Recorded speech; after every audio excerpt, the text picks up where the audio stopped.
Hey, it's Anonymous T. Welcome to my backup channel, Anonymous T Podcast. Hope you guys are all having an amazing day today. Sending good vibes, sending positivity, sending blessings, and good energy to each and every single one of you. Thank you so much for tuning in. So today we're talking Love Island USA Season 6, Episode 3. And you guys, I am afraid to say it, but I don't want to say it prematurely, but is Love Island USA the #1 Love Island franchise right now? Is it killing everything that Love Island UK has built on all of these seasons? Because I was nervous after episode 2, which is why I technically really didn't do an episode 2 review, but I'm back. I am all in after the chaos that was episode 3, you guys, because I am here for when Islanders stand on business. I love the vibe. I love the energy of the cast. Even Ariana did a better job today hosting. So lots of things to talk about. So what happened in today's episode is, essentially, there was some follow-up of the bombshells, Hakeem and Connor coming in. Connor initially came in. He was all about Kayla kissing her and all these things. However, when Janae pulled him for a chat, he had perked up and he was pleasantly surprised by their conversation. Things were flowing. She called him Clark Kent and all of the things. And so he's buzzing. He's telling Hakeem about his conversation. Janae is saying that it's easier to talk to him than it is to talk to the tall, dark glass of chocolate that is coy, but is doing the mute challenge and is not initiating anything with her, just thinks that his looks and him being nearly 7 feet tall is enough to just coast through the show. And Janae is saying thanks, but no thanks, right? And so nonetheless, we have this sneaky leak situation going on between Rob and Leah, and I'm here for it. You know, the first episode, I was like, listen, we got to get rid of Rob. Why is he back? But now, you guys, now I'm invested. Now I am hoping, even if Robin and not Robin. If Rob and Leah are scamming us, I'm fine with it being a finalist, right? Because I'm buying what they're selling, even if it's a scam. I'm checked out, of being attached to these Love Island people. I understand the formula at this point. So if they want to scam us, fine. I am fine for them to be a finalist. Now, do I know if I want them to win? I don't know, but would I want them to win over if the choice was between them and Kayla and Aaron? Then the answer is yes. But nonetheless, I'm hoping that either Serena and Cordell can make it work through then, or Janae can find a match and all those things by then, right? So nonetheless, we had a challenge, you guys. We had another challenge, and already the U.S. is already killing it in the challenges compared to the U.K. The U.K., I don't know what's going on with the budget or lack thereof. They refuse to do any challenges this season, and the challenges that they are doing are like very far and few in between, you guys. So we had a challenge where essentially this was, they basically was like a card game, like basically higher or lower. And it was different questions, right? It was like, how much money do you think a girl spent on a guy? And it was funny because for Hannah, she said she spent $20. That was the most she ever spent. She said so somebody said, was it for a Happy Meal at McDonald's? And she was like, no, it was for gas station snacks. I was like, not gas station snacks. Was it at least from Sheets? Like I'm just trying to understand. But I'm here for it. I'm here for it. And she said in the confessional that, basically she's not going to be spending a lot of money on somebody who's not a boyfriend or not anything serious. And I vibe with that. I'm here for all of it, right? So I'm here for her vibe. I liked when she dressed up as a guy, trying to be like one of the guys at night. Like, I thought that was just so funny. I just want to go in this villa, you guys, and just give these people Fenty face makeovers, though, because I just do not understand the 5 pounds of makeup that is taking place, and there is no setting spray that is available that can have their makeup, not basically transferring completely over to the person that they're kissing. It's just so weird. It's so bizarre. And all of the things, you guys. And then there's Liv and Hakeem. They're like really in their feelings because I think they think for some reason that they're the hot commodities of the villa because they're bombshells, and they're in for a rude awakening, you guys. So then we get to also they revealed the body counts of the men and the women islanders, and it seems as though Coy was not as forthcoming about his bodies. Apparently, he told Janae he only had 100 bodies, but it came out in the game he had 150 plus. And then he tried to call Janae a liar in the game and tried to judge and said he doesn't want to be with the girl basically if she has any more than 10 bodies, and Janae had more than 10 bodies. And so all the girls were basically like, listen, you're not about to sit up here and judge any of us and our body counts when your body counts are like 10 times ours, right? And so then I think Aaron, Rob, also Kendall, and Cordell, they all were like, listen, we don't care about your body counts, right? And really it shouldn't even come up, right? And Cordell had it right. He was like, I don't care if it's infinity. He was like, your past is your past, right? And then it came out as well that his brother was Odell Beckham Jr. It came out in the game, and I thought that was so clever that he had been there all this time, a few days now, 4 or 5 days now, and it hasn't come out. And that speaks to who he is. I also like the conversation that he had. I believe it was with either Hannah or Leah, I can't remember, but talking about his grandmother and how she's 101 and calls her Big Mama, and how she like remembers everything that's taken place, like every generation and all the things. Like I thought that was the cutest thing. And then I thought it was funny when Janae said that she's met Odell Beckham Jr. and that he's a cheap tipper. he doesn't tip that good. It was just funny stuff. I like the vibe between Janae and Connor. I don't know if it's genuine on Connor's part or not. But nonetheless, it's night and day because, as you guys know, I just did a video where I thought that we weren't seeing Janae and Coy's connection on purpose, that they were like scamming us, that they were like blocking us from like a beautiful connection. But clearly, it's because he is nothing of substance and he's not putting in any effort. And somebody found his TikTok, and his TikTok revolves around him just being tall and dark and handsome, and nothing about him on who he is, his personality.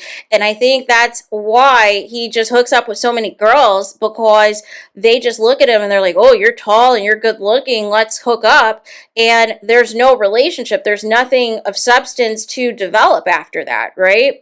So nonetheless, that's not going to work on Love Island. And I was nervous because I thought the spirit of KK was going to overtake Jana this season, and she was going to continue to just cry her eyes out over how frustrated she was with Coy, but continue to stick with him. And so I was very scared, right? So after this challenge, the girls are going in because they're pissed off. Janae picks, Coy again for a chat and is like, listen, this is like the 20th time I've told you to initiate something with me, to put in effort. And Coy's like, yeah, I've got it. I'm going to do it. And then doesn't do it, you guys. So then we get ready for the evening, and Liv and Kaylor, they decide, okay, we're going to go out on the terrace and take some photos and all these things on the balcony. And they see one of Rob and Leah's little sneaky link, kisses. And I got mad because Liv up here called Leah the B word. And I'm thinking to myself, okay, Liv, you came in as a bombshell, and out of all of the men that you could have chose that had genuine interest in you, you chose the man who was one of the most, coupled up couples, who had the least amount of interest in you, who was disgusted after you picked him, and you didn't think he was going to be sneaking around behind your back trying to get kisses from the person he wanted. Now all of a sudden it's his fault that he's not being genuine. He didn't ask you to pick him. When Aaron was right there, when Kendall was right there, willing and, ready to risk it all. So make it make sense as to how it's Rob's fault, right? How it's Leah's fault, and calling people the B word. Are you out of your mind? And why, Kaylor, are you laughing? Because your days are going to be numbered. Tapping into that mean girl energy, because the vibe of all the girls is pretty straightforward. Everybody's honest about with each other on where they stand with all their relationships, right? Until a surprise text message came that there was going to be a recoupling, and a guy was going to be getting dumped from the villa, whoever was not got selected, and that sent the villa into a frenzy. But even then, you know, Coy and Janae had another conversation, and she's like, well, I'm just hoping you can open up to me more. And he's like, yeah, I got it. And then it was crickets, you guys. It was crickets. But what I loved about this episode was that the recoupling, there was so much commentary, you guys. There was so much commentary. Everybody was just getting out their feelings and just saying how they felt. Like, for instance, Hakeem was starting drama with Hannah because Hannah chose Kendall. And she's like, listen, you know, yeah, I was 50-50, but I always had the stronger connection with Kendall. And ultimately, that's why I chose him. And it's like Hakeem had this entitlement. It was so weird how entitled he felt. Liv felt entitled. And so she's mad because her and Hakeem are each other's default choices. So they don't want to be there with each other. But the people that they want don't want them. So therefore they're stuck. But it's like, don't gang up and try to come for Hannah of all people. Like, what is she supposed to do? And trying to put a dent in her connection with Kendall for what? Right? Like, make it make sense. So that happened. I'm still not sold that Serena totally likes Cordell, but I think for now she's going to write it out. So I don't know if they're going to remain a friendship couple or if anything's going to progress or not. I'm still on the fence on what that is, right? But I do like their vibes. They do have a really good friendship vibe. I just don't know if this is going to last, if nothing progresses further soon, right? So we'll have to keep an eye on that. It seems that Aaron's pretty besties with a lot of the girls in the villa. A lot of the candid shots that we're seeing, whether it's him and Serena or him and Janae, it seems like they've got like a really close bond. You know, which is really nice to see. I love always seeing like the villa besties, the villa friendships outside of the couples, because I always find those conversations and those interactions intriguing and entertaining and all of the things. So pretty much most of the other couplings were pretty predictable, like Serena and Cordell, and also, of course, Kaylor and Aaron, and, you know, Kendall and Hannah. Well, I guess it was a surprise to some people. But since Liv ended up coupling up with Hakeem, that opened the door for Rob and Leah to get back together. And they were just over the moon, you guys. They were so ecstatic to share a bed again. Also, apparently, it looks like Kendall and Hannah are doing a lot of kissing and other things in the bed so far, and it's to the point that it's waking up the other Islanders or preventing the other Islanders from sleeping. So I found that to be interesting. But this season's pretty chill in terms of not too many people are doing any bed stuff this early on, which could be a good thing, that they're focusing more on an actual connection first before progressing to that physical aspect, right? And so nonetheless, Miss Janae goes last, you guys, and so she has to choose between Coy and Connor, you guys, and the whole villa knows that she has had a much better, you know, conversations with Connor in a couple of days than she has the entire time that she has been there with Coy. She's spent all this time with Coy and knows absolutely nothing about him, which is a red flag. A severe red flag, right? And she has been crying all day because she's been upset and she's been frustrated because she's like, I know my worth. Why am I putting up with this, right? Like, I keep telling you 20,000 times to initiate a conversation with me. I'm tired of pulling you for chats. Can you show some interest? Can you put forth some type of effort? And it's crickets. It's talking to a brick wall, you guys. So nonetheless, as Janae was giving her speech, I thought at first she was going to choose Coy, that they were going to work on their relationship, work on their communication, and all these things. And then she said Connor's name, and I was like, I was like, no. I was like, she's not a KK. I was like, thank God. I was like, she's not about to do some peak behavior and just continue to cry her eyes out over this man who is putting forth zero effort. I am here for it all, right? So I'm hoping this wakes up the other bombshells, that they're not going to be able to try to scam and coast through the season, that they better show interest in these girls, or these girls are going to drop them like hotcakes. Now, I see some people throwing shade saying, oh, Connor prefers blondes and blah, blah, blah, blah, blah. Here's the thing. He's going to stick with Janae if he knows that they're liked, right? Because at the end of the day, it's still a game. right? So don't just assume that now they'll try to throw in people, they'll try to throw in some blonde bombshells, I'm sure, to try to pique his interest and all these things. But nonetheless, we'll ultimately see what happens, right? Because they did that. Remember, they pulled that mess last season, right? With the Australian dude, the Australian businessman, and he had a good connection or what have you, and then all of a sudden he switched up, right? He switched up when the bombshell came in, and then they got out. They got voted out swiftly, you know, because he had his good connection with Swirl Love, right? But he was trying to have things progress a lot further and get a little handsy and get a little more physical and intimate, and you know, she was trying to get to know you. But nonetheless, you got a quick exit for the tomfoolery, right? So nonetheless, with all of that being said, you know, I'm here for the next episode, and we'll see what transpires. We will see if Connor is going to put forth the effort with Janae, or if he is going to prove to just be there just for the vibes, to just secure a spot in the villa. Even after Koi got dumped, you know, Janae tried talking to him twice, and he just could care less, you guys. And it was just really disgusting, because it just showed, like, he was just being a douchebag. He was just being, like, it was annoying. And at first I thought Cordell was going to irritate me when he's up here asking on the spot, oh, why did you choose him instead of Koi, and all these things. And then once she gave her answer, then it was all good. But then I didn't like Koi saying, Janae reacted off of emotions. No. She reacted off of your non-reaction to trying to progress themselves as a couple, right? So nonetheless, she showed you the door, right? So that was pretty much the episode.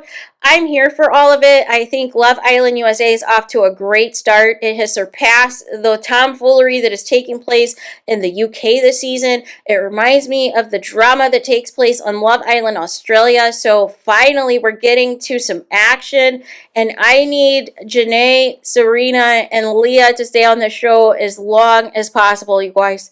I need it. And Hannah too. Like, I really like most of the OG cast. Like, they're really entertaining. They have personality. Their dynamics are good. Usually I want most of the OG people gone by like the second week.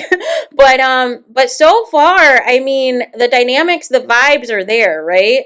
And it seems, even like what Janae pointed out, that everybody's getting what they need out of their couples, that they have some type of clarity in their couples, that the person that they're progressing things with, that they're on the same page with them, except for Janae. So I'm hoping she can find her person, whether or not it's Connor. That remains to be seen. But nonetheless, I'm here for the episode. I am here for everything that took place in the episode. I am cracking up at Cordell, because when Serena said that she thought he was fine, and he pretended to like push his braid back behind his ear. I was like, what is going on? It's like, this guy's a character, right? These short kings are full of personality, you guys. Meanwhile, the tall, dark, glass of chocolate is zero vibes, you guys. Just all looks and no vibes, no personality, nothing, right?